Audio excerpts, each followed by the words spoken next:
오늘 우리에게 주신 말씀은 고린도전서 11장 1절에서 16절입니다. 고린도전서 11장 1절에서 16절 말씀입니다. 제가 가진 성경 신약 275페이지입니다.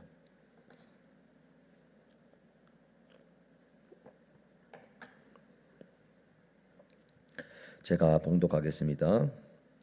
내가 그리스도를 본받는 자가 된 것 같이 너희는 나를 본받는 자가 되라. 너희가 모든 일에 나를 기억하고 또 내가 너희에게 전하여 준 대로 그 전통을 너희가 지킴으로 너희를 칭찬하노라. 그러나 나는 너희가 알기를 원하노니 각 남자의 머리는 그리스도요 여자의 머리는 남자요 그리고 그리스도의 머리는 하나님이시라. 물은 남자로서 머리에 무엇을 쓰고 기도나 예언을 하는 자는 그 머리를 욕되게 하는 것이요 물은 여자로서 머리에 쓴 것을 벗고 기도나 예언을 하는 자는 그 머리를 욕되게 하는 것이니 이는 머리를 민 것과 다름이 없음이라.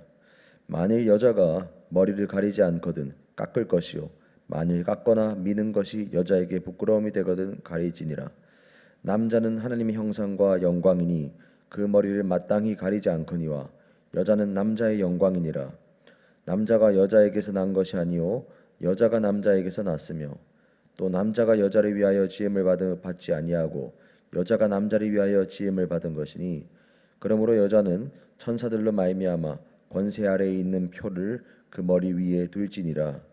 그러나 주 안에는 남자 없이 여자만 있지 않고 여자 없이 남자만 있지 아니하리라. 이는 여자가 남자에게서 난 것 같이 남자도 여자로 말미암아 났음이라. 그리고 모든 것은 하나님에게서 났느니라. 너희는 스스로 판단하라. 여자가 머리를 가리지 않고 하나님께 기도하는 것이 마땅하냐?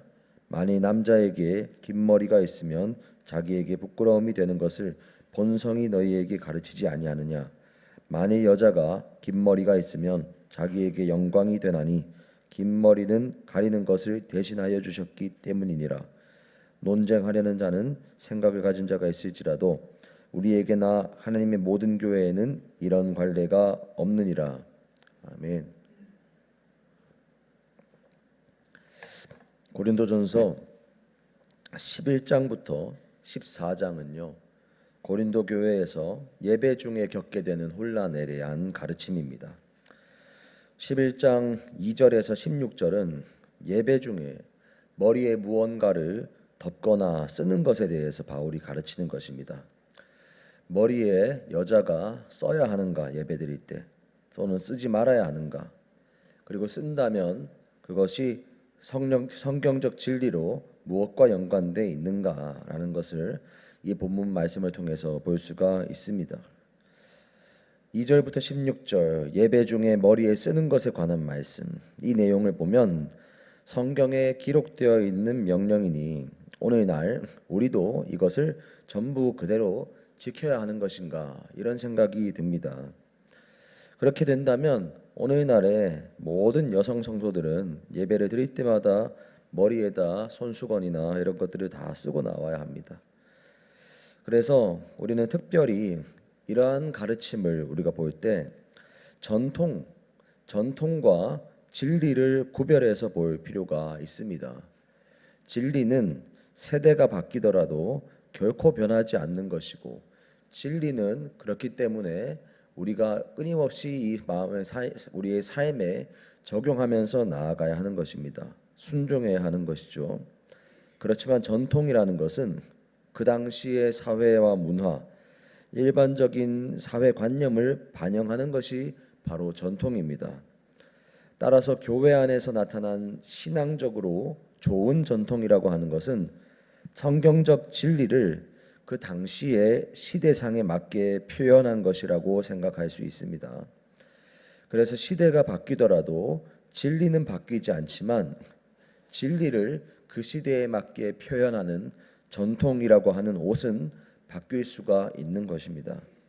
우리가 이 사실을 기억하면서 오늘 이 11장 말씀을 함께 보아야 합니다. 고린도 교회 당시에 여자의 머리에 무언가를 쓰는 전통은 하나님이 세우신 영적 권위와 질서를 보여주기 위해서 그 시대에 허락된 장치였습니다. 오늘날 우리가 그 당시의 전통을 반드시 지킬 필요는 없죠. 그러나 그때의 전통은 하나님이 정해놓으신 진리를 보다 더 생각할 수 있고 보다 더 이해할 수 있도록 만든 장치를 한 것은 틀림이 없습니다.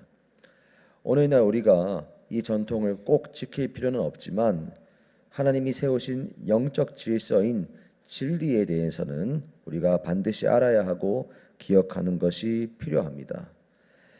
여성들이 그때 당시에 이 손수건을 머리에 쓰는 것, 그리고 긴 머리를 그냥 긴 머리를 이제 내려놓는 것은 괜찮지만 많이 길지 않은 머리를 그냥 풀어 헤치고 다니는 것은 그때 당시 고린도라는 도시의 문화상 창녀들이 그렇게 하고 다녔기 때문에 사도 바울이 교회에서 예배를 드리는 성도들 가운데 여성들이 그렇게 머리를 드러내놓고 다니는 것이 옳지 않다라는 그런 시대상을 반영해서 그렇게 가르친 것입니다. 또한 그 여성이 머리 위에 무언가를 덮는 것이 오늘 우리가 11장에서 보게 될 하나님이 세우신 그 진리와 관련되어 있는 것을 우리가 함께 볼 수가 있습니다. 어떤 진리인가? 바로 하나님이 창조하신 남자와 여자에 관한 진리의 말씀입니다. 하나님이 남자와 여자를 창조하실 때 영적인 권위와 질서의 차이를 분명하게 정해 두셨습니다. 고린도전서 11장 3절에서 그리고 7절, 8절, 9절의 말씀을 보면요. 남자의 머리는 그리스도요 여자의 머리는 남자요 그리스도의 머리는 하나님이시라. 7절에 보면은 남자는 하나님의 형상과 영광, 여자는 남자의 영광이니라 말씀하고, 남자가 여자에게서 난 것이 아니고 여자가 남자에게서 났고, 또 남자가 여자를 위하여 지음을 받지 아니하고 여자가 남자를 위하여 지음 받았다, 이렇게 말씀하고 있습니다. 남자가 여자의 머리이고 여자는 남자의 영광을 위하여 있고 여자가 남자를 위해서 돕는 배필로 있다라는 것을 알려주고 있는 것입니다.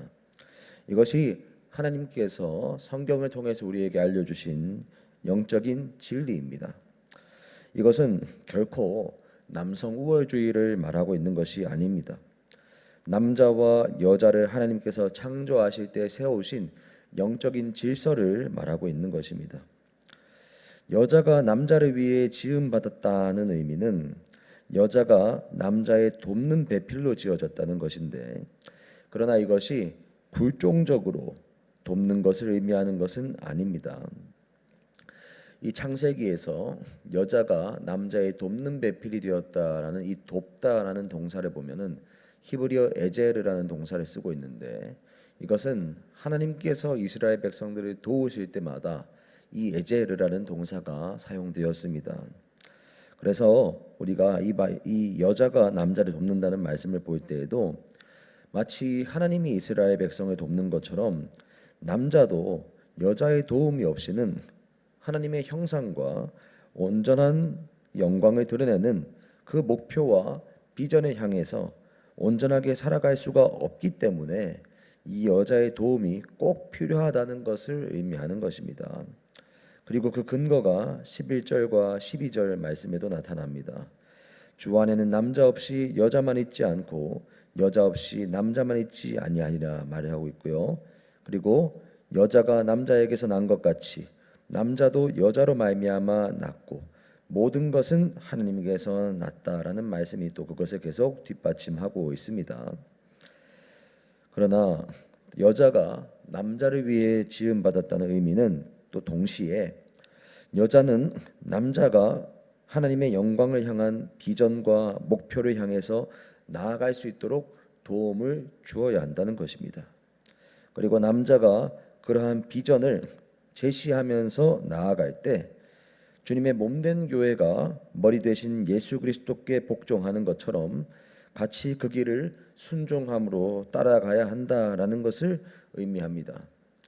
이 질서는 사도 바울이 에베소 교회를 향해 쓴 에베소서에도 동일하게 나타나는데요.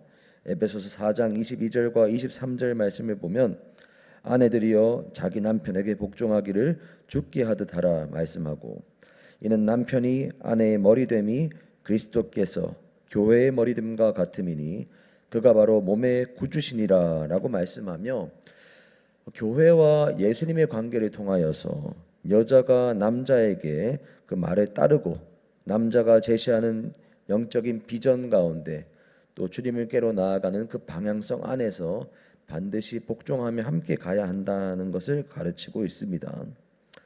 그런데 오늘날 우리가 살아가는 이 사회를 생각해 볼 필요가 있습니다. 오늘날 살아가는 우리 시대가 과거에 극단적인 남성 우월주의와 극단적인 가부장제, 권위주의에 대한 반발로서 하나님이 세우신 남자와 여자의 질서마저 모두 없애고 있고 그 모든 것을 거부할 것으로 여기면서 극단적인 남녀 평등을 지향하는 시대가 되었습니다. 하나님이 세우신 영적 권위와 질서가 죄로 오염되어서 극단적으로 폭력적이며 무책임한 남성 우월주의로 나타나는 것은 분명한 잘못이고 그것 역시 죄악입니다. 그러나 그것 때문에 하나님이 세우신 남성과 여성에 대한 성경적인 질서를 완전하게 없는 것으로 취급하고 무시하는 것 역시도 분명한 잘못이고 비성경적인 것입니다. 물론 남성들은 절대로 이러한 말씀들을 자신의 고집이나 자신의 탐욕을 채우기 위한 방편으로 여자를 마치 자기가 부리고 싶은 대로 부리기 위한 가스라이팅의 소재로서 이 말씀을 절대로 그런 식으로 사용해서는 안 됩니다. 남성은 하나님의 형상과 영광을 드러낸다는 책임을 반드시 다하며 그리스도께서 교회를 사랑하신 것처럼 아내를 그렇게 사랑해야 하는 존재가 바로 남성입니다. 에베소서 4장 25절을 보면 남편들아 아내 사랑하기를 그리스도께서 교회를 사랑하시고 그 교회를 위하여 자신을 주심 같이 하라라고 말씀하고 있습니다. 하나님이 정하신 남녀의 질서의 차이는 있다고 하여 남자가 여자 없이 있을 수 없는 것처럼 교만해지지 말라는 것입니다. 에베소서에도 그 원리가 동일하게 나타나는 것이죠. 바울은 이렇게 고린도 교회에서 행해지던 여자들이 머리에 무언가를 쓰는 전통을 통해서 그러한 하나님이 세우신 영적인 질서를 다시 한번 강조하는 것이고 그때 당시 성도들을 향해서 그 전통을 질서 있게 지키는 것을 통해 하나님이 세우신 남성과 여성의 영적인 질서도 더욱더 기억하며 지킬 것을 권면하는 것입니다. 오늘날 우리들이 그때 당시 머리에 쓰는 전통을 지킬 의무를 가질 필요는 없습니다. 그러나 남자와 여자에게 하나님이 정하신 영적인 질서는 있다는 사실을 기억하고 각자가 그 질서에 맞는 책임을 다해야 할 줄로 믿습니다. 남자는 남자가 다해야 하는 자기의 아내를 주께서 교회를 사랑하신 것처럼 목숨 바쳐 사랑해야 하는 것이고 또 여자는 여자가 다해야 하는 말씀의 책임에 주목하며 교회가 주께 복종하는 것처럼 남편에게 복종하는 책임을 다해야 하는 것입니다.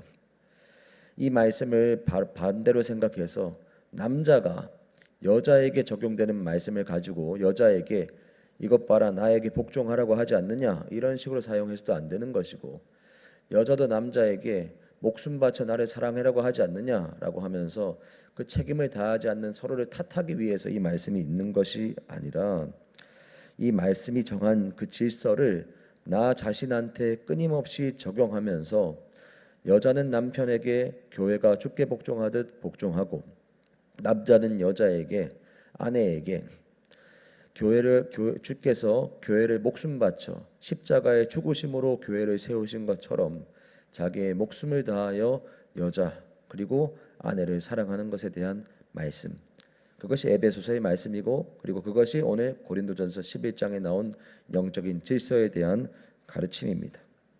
그래서 우리 각자가 먼저 그 말씀 앞에서 책임을 다하기 위하여 최선을 다할 때 하나님께서 기뻐하시는 남녀의 사랑과 존중 그리고 가정의 회복이 하나님이 세우신 질서를 모두 부정하려고 하는 이 시대 가운데 회복되며 온전하게 살아나게 될 줄로 믿습니다. 우리들부터가 그러한 주님이 세우신 질서 안에서 살아가는 성도들 되기를 예수님의 이름으로 축복합니다. 함께 기도하겠습니다. 하나님 아버지 감사합니다.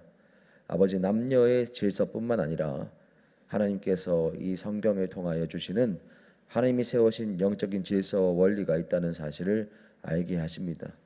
하나님 아버지 전통은 그 시대에 따라서 달라질 수 있지만 아버지 하나님께서 세우신 진리는 그 시대를 막론하고 우리 가운데 적용되고 순종해야 하는 사실임을 믿습니다. 아버지 오늘 특별히 말씀을 통해서 알려주신 남자와 여자에 대한 영적인 질서와 그 차이, 그 권위의 부여 이것을 우리가 말씀을 기준으로 받아들이게 하여 주옵소서. 특별히 오늘날 젊은 세대에서는 이것이 더욱더 받아들이고 싶지 않은 말씀이 될 수 있습니다.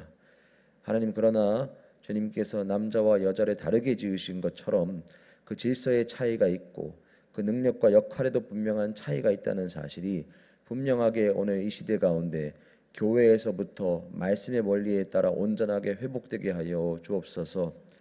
남자가 이 말씀을 자기를 위하여 사용하지 않게 하시고 여자도 이 말씀을 자기를 위하여 주장하지 않게 하시며 남자는 이 말씀을 자기에게 적용하고 책임을 다하게 하시고 여자도 이 말씀을 자기에게 적용하며 책임을 다하며 나아갈 때 주님이 세우신 영적 질서와 권위가 회복될 것이며 온전한 가정이 그리고 그러한 가정 공동체가 이 시대 가운데 회복하게 될 줄로 믿습니다.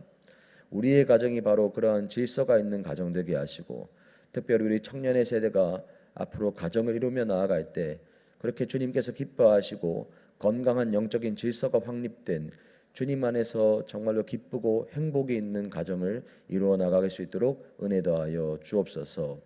감사드립니다. 예수님 이름으로 기도합니다. 아멘.